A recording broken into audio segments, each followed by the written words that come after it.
Praise the Lord, isa pong mapagpalang araw po sa ating lahat. Purihin po ang ating mahal na Panginoon. Napakabuti po niya sa ating lahat. Nandito naman po ako mag-share po ng mga salita ng ating mahal na Panginoon na makakatulong po sa atin para po madagdagan po ang ating kalaman hinggil po sa mga bagay na makalangit na mga bagay.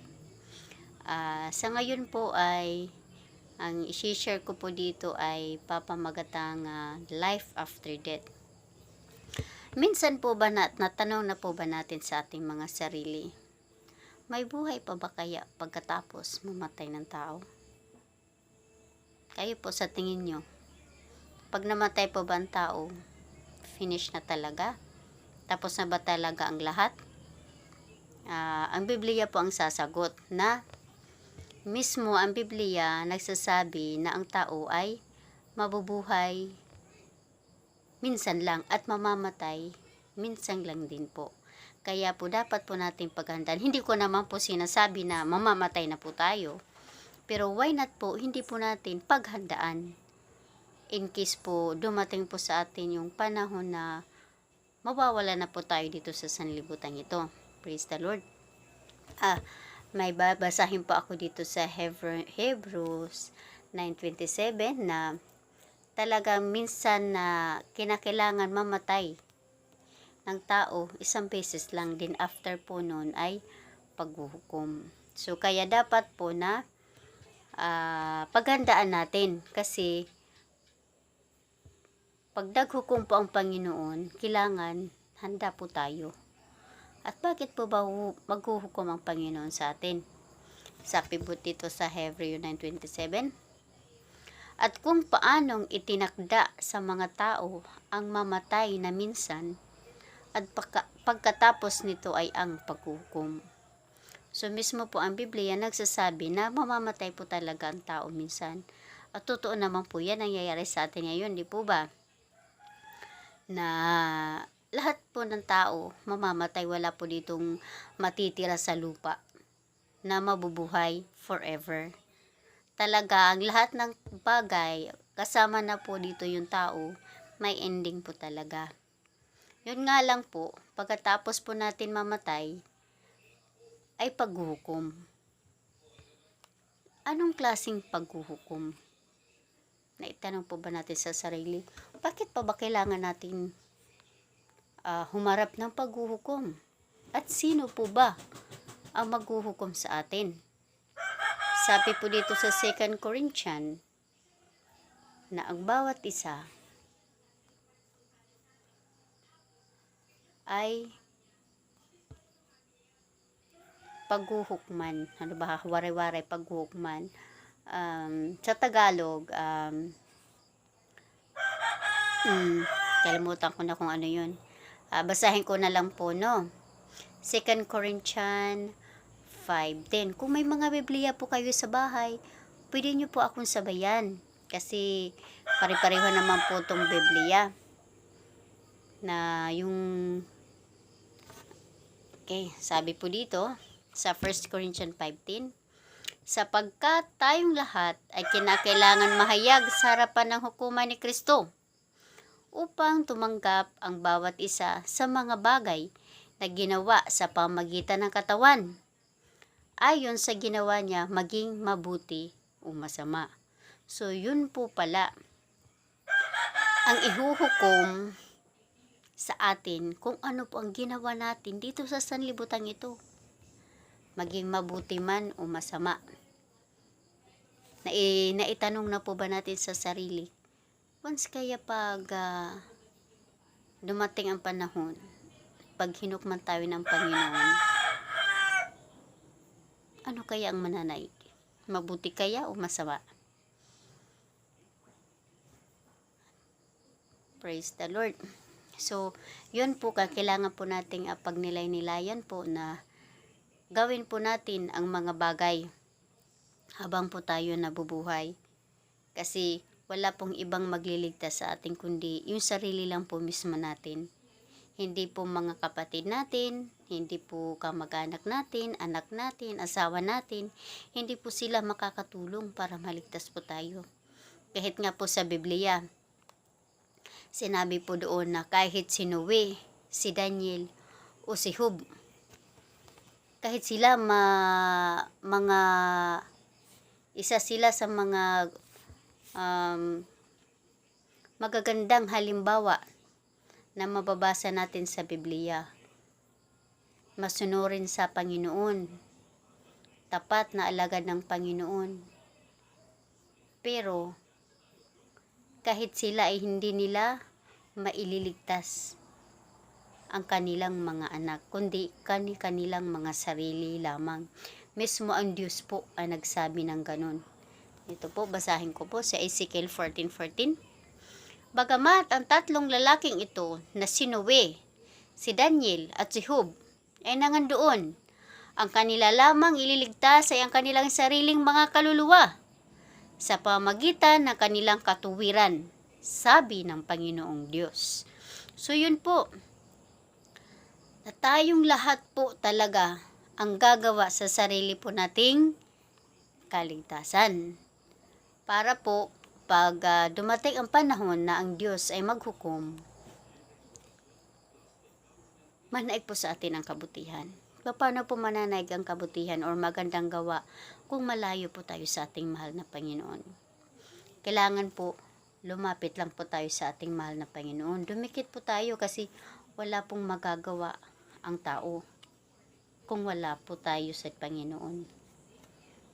Hindi po sapat na makamta natin ang mga karangyaan sa sanlibutan ito at ang ating kaligtasan naman nawala naman.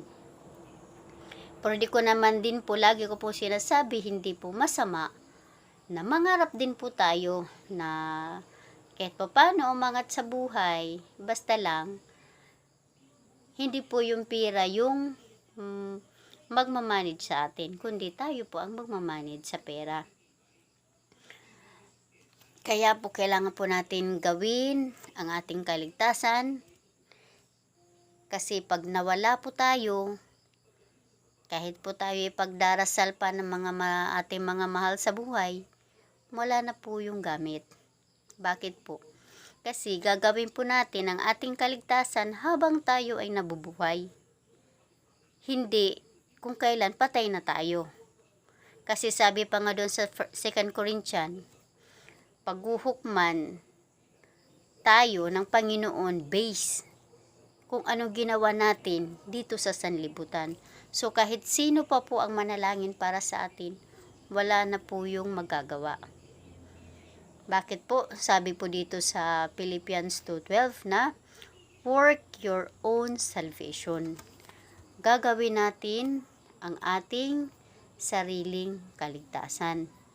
Kasi sabi nga sa Biblia, kahit nga si Daniel, si Job, hindi nila maililigtas ang kanilang mga anak, kundi kanilang sarili mismo ang gagawa para po sila maligtas. Ganon din nun sa atin. Basahin ko po dito.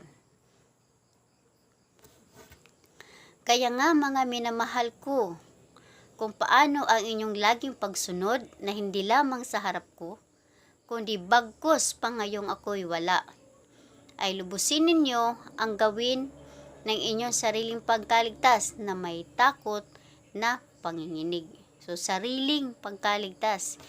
Hindi ibig sabihin lahat. Basahin ko po dito sa English kasi medyo mas maliwanag po. Sa Philippians 2:12. Sabi dito. Philippians 2:12. Wherefore, my beloved, as ye have always obeyed, not as in my presence only, but now much more in my absence, work out your own salvation with fear and trembling. So, gagawin po natin yung ating kaligtasan na may takot. Bakit po may takot? Kasi po, nakakatakot po na mahulog sa kamay ng ating mahal na Panginoon. Bakit? Kasi po, impyerno po yung mapupuntahan natin kung hindi po natin pagsikapan na gawin po ang ating kaligtasan. Sabi natin, totoo ba na may impyerno? Baka yung impyerno lang magulo yung pamilya mo dito sa lupa, yun na yung impyerno. May babasahin pa ako dito sa Biblia. Story po siya ni Lazaro. Isa po siyang mayaman na namatay. May isang mayaman na namatay at isang pulubing namatay. Medyo mahaba-haba po ito. Medyo iso-shortcut na lang po natin. Na story. Ito pong mayaman, wala pong pakundangan to sa yaman. Hindi man lang marunong maawa sa mga pulubi o magbigay ng tulong sa pulubi. Kumbaga masama yung ugali. Okay? Sabi po dito. Okay.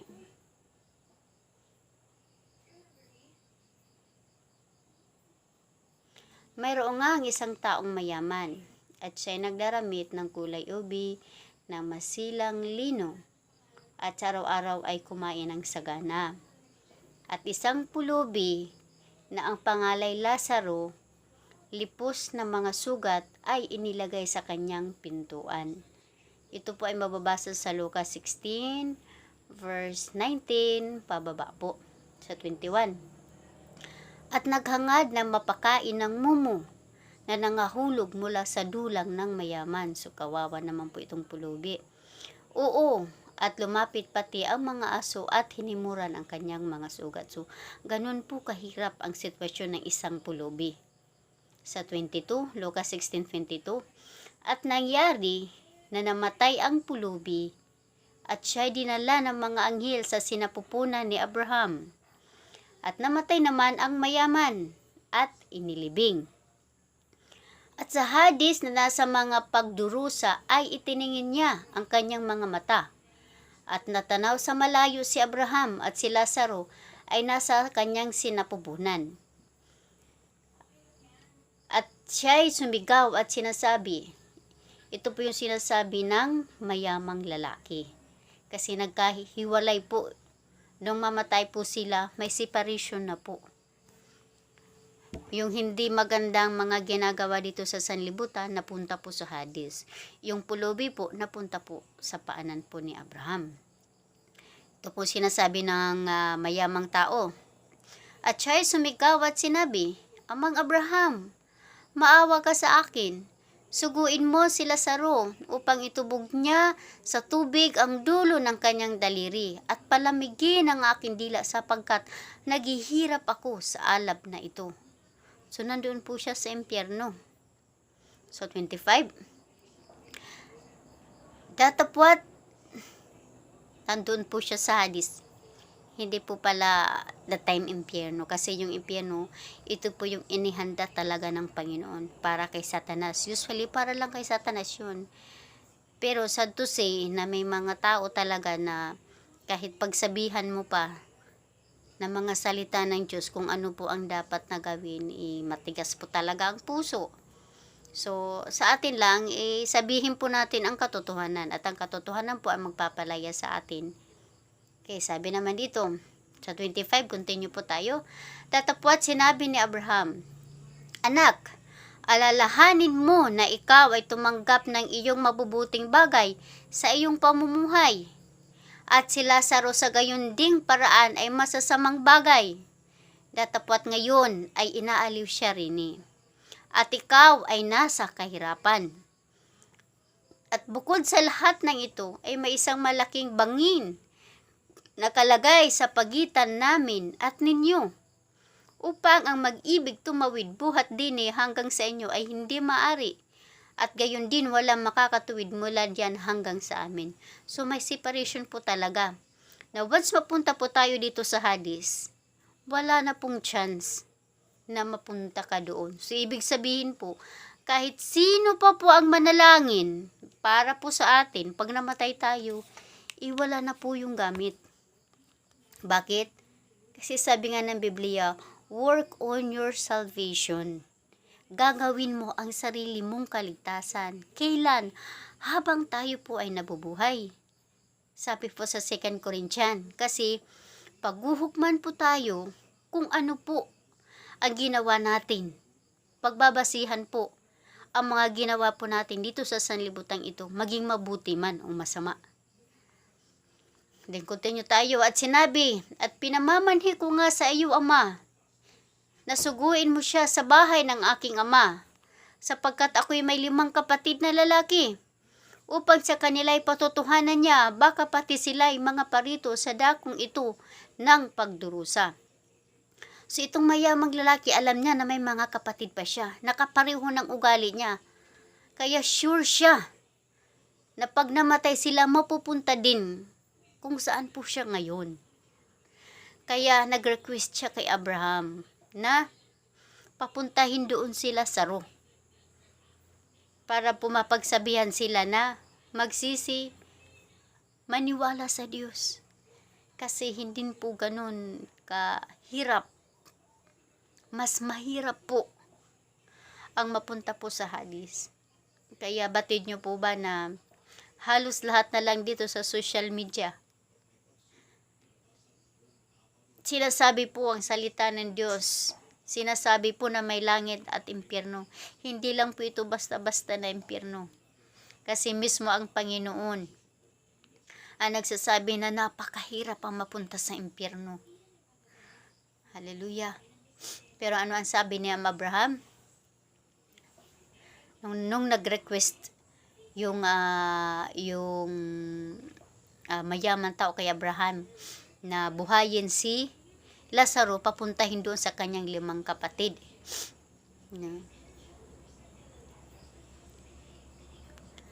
Datapwat sinabi ni Abraham, nasa kanila si Moises at ang mga propeta, bayaang sila'y pakinggan nila. At sinabi niya, hindi amang Abraham, datapwat kung isang mula sa mga patay ay maparoon sa kanila, sila'y mangagsisisi. Sa 31, at sinabi niya sa kanila, kung di nila pinakikinggan si Moises at ang mga propeta, ay di man manghihikayat sila kahit ang isang magbangon sa mga patay. So, si Abraham mismo nagpatunay na kahit pa may mga patay na mabuhay na magsabi na ganito, pero may mga tao po talaga na may matigas na puso. Batid naman po natin yan na mabibilang lang po sa daliri. Ang mga taong may malasakit o may ano talaga sa Panginoon. Ano ba sa may sa Tagalog pagpakabana. Yung nagbibigay lang ng tawag nun. Binibigyan lang nila na kahit mala ng kunting halaga ang ating mahal na Panginoon. May mga idea po ba kayo kung ano po yung gaano po kahirap? Kung kayo po ang tatanungin, saan po ang gusto nyo? Langit o impyerno? Kasi napakahirap po talaga sa impyerno. Pero napakahirap din po gawin ang mga bagay para po mapunta sa langit. Pero po kung gusto po nating mapunta sa langit, kahit gaano po yun kahirap, gagawin po natin. Bakit?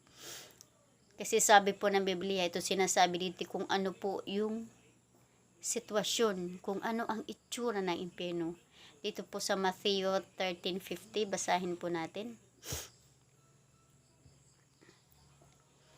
Ito, Matthew 13:50. Sinasabi po dito.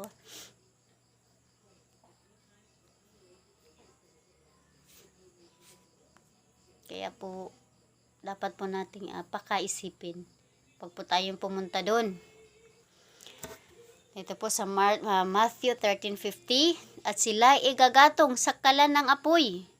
Diyan na nga ang pagtangis at pangangalit ng mga ngipin. So dito pa nga lang sa atin, 'di ba? Pag once magluto tayo, pag napaso tayo, nako, super sakit talaga, no? Naghahanap talaga tayo muna agad ng tubig. Kasi sa sobrang sakit, mahapdi. Ano pa kaya doon sa impyerno? Kasi once pag itinapon po tayo doon, hindi na po tayo makakaalis. Kaya wag po tayo doon mga kapatid, mga kaibigan. Mga kaibigan ko po sa Facebook, mga kaklase ko, wag po tayong pumunta ng impyerno. Pagsikapan po natin kasi wala pong makakapunta sa langit na masasama. Ang makakapunta lang po sa langit ay mga walang dungis at walang kapintasan sa harapan po ng ating Panginoon. Bakit? Kasi ang Diyos po ay holy. Kaya kailangan din ang pumunta sa langit ay mga holy.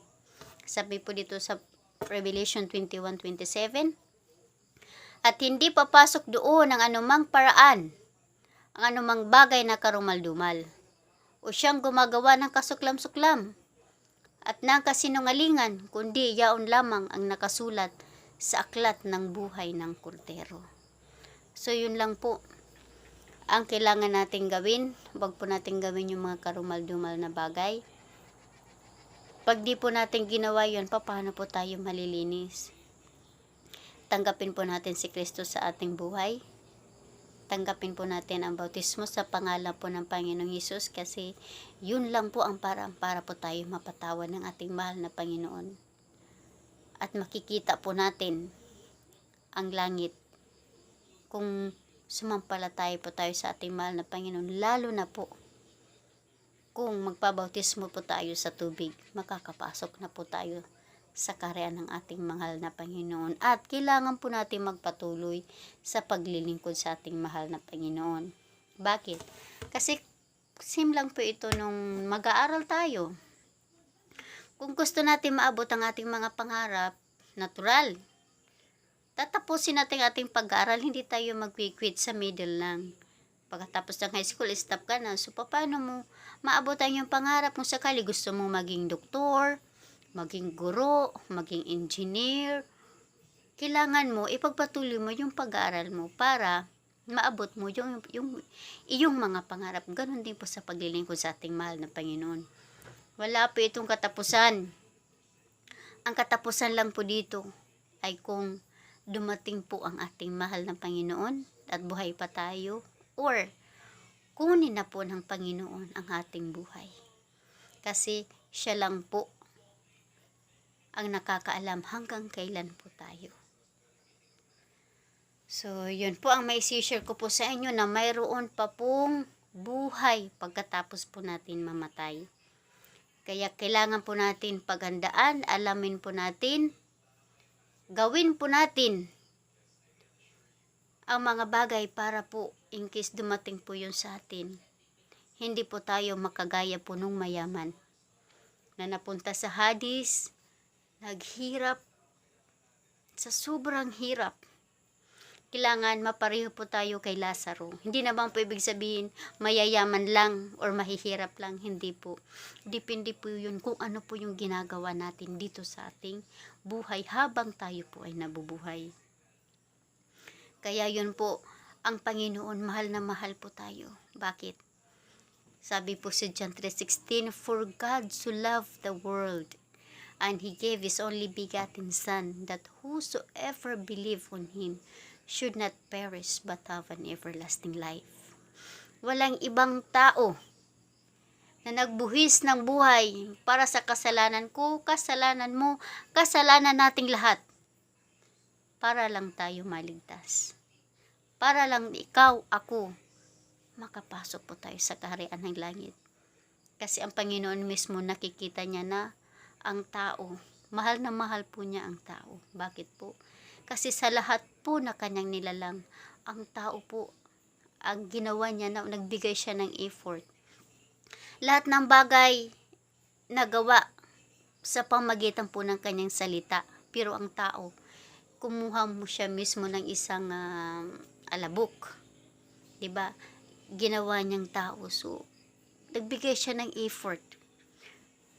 Ibig sabihin, ganun niya kamahal tayo. Kaya nga na sinakripisyo niya ang kanyang buhay. Kaya sana naman po, huwag po maging useless po ang kanyang paghihirap doon po sa krus. Para lang po tayo maligtas. Nawa po sa oras na ito po, kung nanonood naman po kayo, sana pag ang Diyos kumatok po sa puso nyo, buksan nyo po ang kanyang mga puso. At hayaan nyo po ang Panginoon po ang mangusap sa inyo. Purihin po ang Panginoon, purihin po ang pangalan ng ating mahal na Panginoon. Hindi pa po huli ang lahat. Kasi sabi po sa Corinthians 9:6 na ngayon ang araw ng kaligtasan. Hindi bukas, hindi sa susunod na araw. Kung kailan mo napakinggan ang salita ng Diyos at nangusap ang Diyos sa iyong puso, huwag mo pong patigasin ang iyong puso. Tanggapin niyo po ang Panginoong Hesukristo. So, yun lang po. Purihin po ang ating mahal na Panginoon. Nawa nakapagbigay po yun ng konting encouragement po sa atin, konting kaalaman po kung ano po ang dapat nating gawin habang tayo po ay nabubuhay. Naggumawa tayo hindi lang po para sa ating sarili, kundi maging brood pa po tayo. So yun lang po, hanggang sa susunod naman po na sharing. Ang Panginoon po, ang kanyang kapayapaan, ang kanyang pag-ibig ay maghari at manatili po sa ating lahat. Sa pangalan po ng Panginoong Hesus, umasa po tayo. Kapit lang po sa Panginoon. Wala pong imposible sa Diyos. God love us. Praise the Lord. So, ilang po. Purihin po ang ating mahal na Panginoon. To God be the glory.